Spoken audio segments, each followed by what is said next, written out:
it's a very powerful social network and social structure, as long as you felt like you fit into that. When you transition and you go back to a small town where not everybody has been in the military maybe, or you get a job at a company that might not necessarily have as much of an understanding about the military, you start to feel alone, isolated.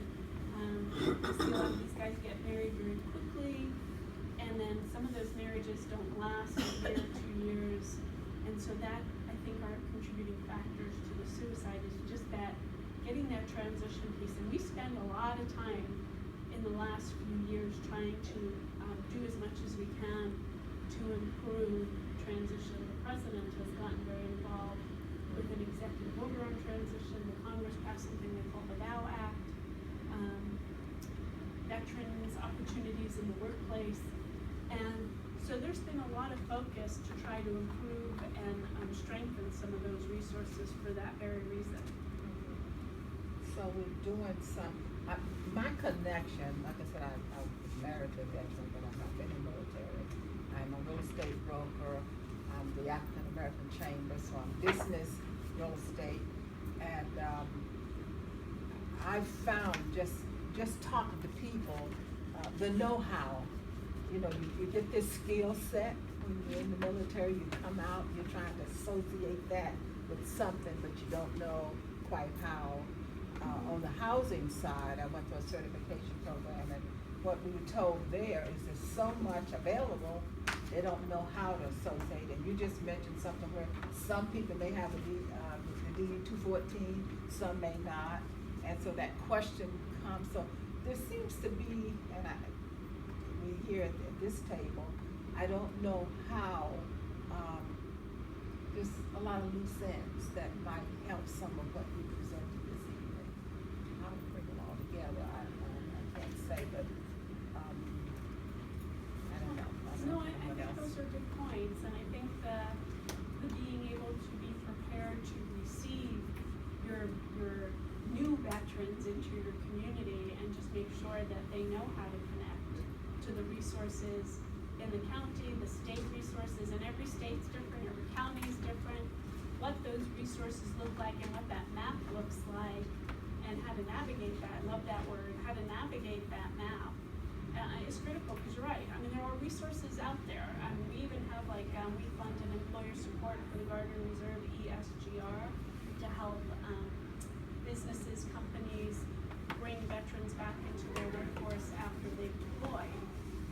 So there are all kinds of things out there. It's just knowing how to sort of map it together and navigate it. I think what I'm also hearing in the veteran space, and in the articles I'm reading and everything, is not only is there a need for the veterans to map to the resources in the community, but with organizations like Mission Continues, Team Red, White, and Blue, Team Rubicon, there's a need for veterans to connect to the community itself and to really engage civically with the community. I mean, I think as an organization or as a commission, one thing that could be helpful for veterans in Montgomery County would be really have some relevant and really worthy opportunities for connection to the community here, volunteer opportunities, project opportunities, whatever, because that sense of community is lost when the person leaves and takes off the uniform. And so I think that's kind of, and that itself then promotes mental health, mental wellness and all of that, but that's kind of where I'm seeing some thoughts changing these days. It's not just getting them to the resources, but making sure they feel valued and relevant in their own communities. So veterans want to continue to serve. Yeah, exactly. I mean, these people join because they are the type of people who want to volunteer. You know, you know, that's why I work for a nonprofit type of thing. And it's that whole thing. So we have another group that has to come in, even though we're meeting here. We really appreciate all the questions and your presence. This will be an ongoing subject for future meetings. So it won't. It'll be one of many, I think, as we try to tackle it. You know, the veteran service organizations too are good places for folks. We try to reach out through the American Legion and the VFW and other organizations to embrace this generation of warriors. It's hard to get them to come in though. They're doing other things. You know? I think it's very important for us though, with the CBOC that we have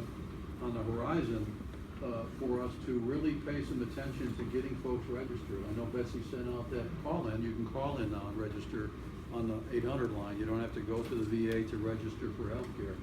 And then if they just at least call in, I think of the 44,000 in Montgomery County, how many of them are? 8,000 are registered, so we got a long way to go, and that ought to be a focus for us, I think, this year, is to push, to get veterans to take that first step to register.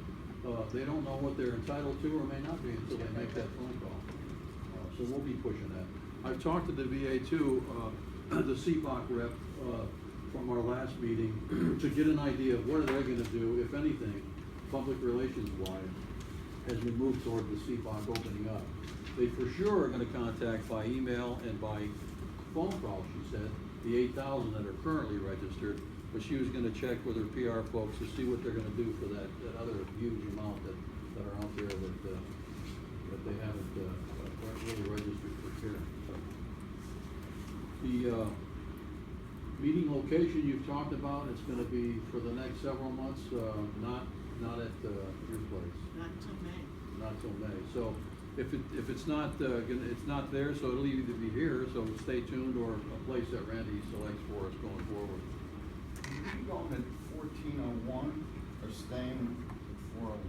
I'm staying at 401. And let me correct the Public Health Services, Department of Health and Human Services, who they belong to, and then the transportation is the Coast Guard belongs to the department. And NRAA belongs to No, it's its own agency. Commerce. Commerce. Right. Anything, Mike, on the Vietnam Memorial? Any Yeah, update there? I spoke to Direct Transportation, they're still moving ahead with planning on that. I think at some point, we're gonna probably have to get in together with my kids. We need to approve the minutes from last time, and we didn't do that, we didn't have a quorum until you got here. So moved. Second. All right. Thank you.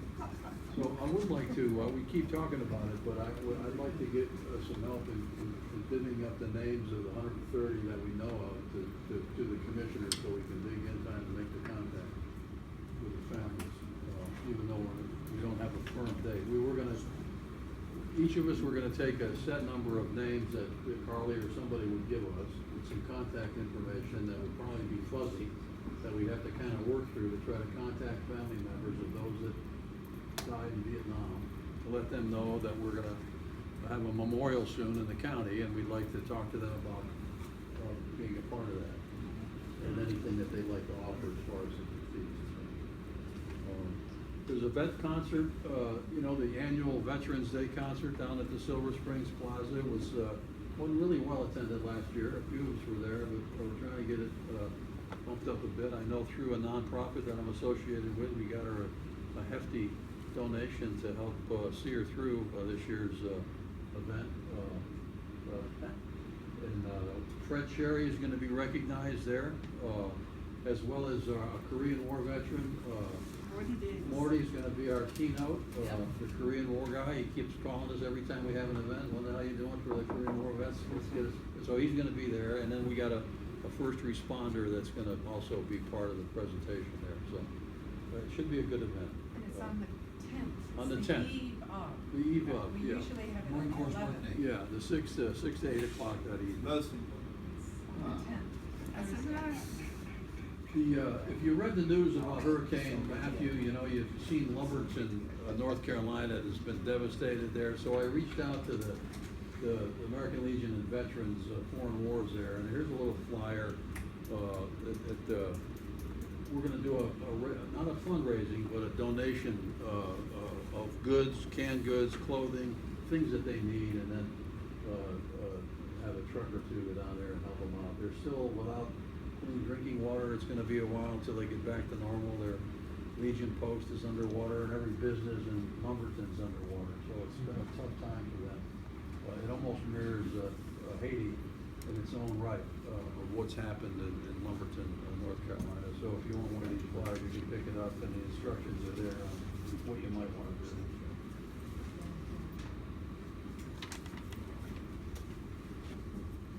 Randy, anything there?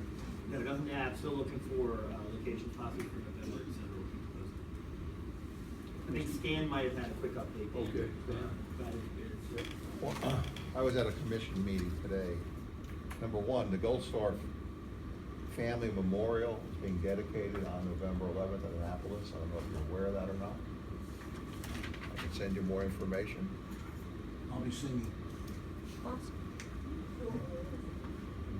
Number two, we talked about, people don't know that driver's license, you can have veteran put on your driver's license.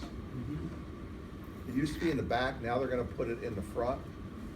And if you want to, it'll be no charge to change your license to show the veteran status.